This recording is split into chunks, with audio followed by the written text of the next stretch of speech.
જેમાં અત્યારે કુલ ખાલી જગ્યાઓ આ પ્રમાણે છે. યોગ અને પીટી માટે 77, કોમ્પ્યુટર માટે 46, સામાજિક વિજ્ઞાન માટે 1261, હિન્દી માટે 248, ગુજરાતી માટે 791 અને સંસ્કૃતમાં 209 તેમજ અંગ્રેજીમાં 1307, ચિત્રમાં 9, ગણિત વિજ્ઞાનમાં 2032. તો કુલ કરીને ખાલી જગ્યા તેમાં 5980 છે.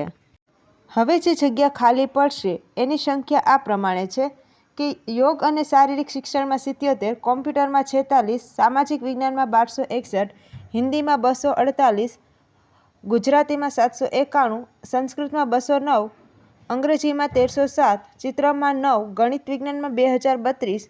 તો એમાં ખાલી જગ્યા પડે છે 5980. હવે આ જે જગ્યા છે એ પ્લસ માઇનસ થઈ શકે. તો હવે 2024માં કેટલી જગ્યા આવી શકે તેનો અંદાજ મેળવીએ.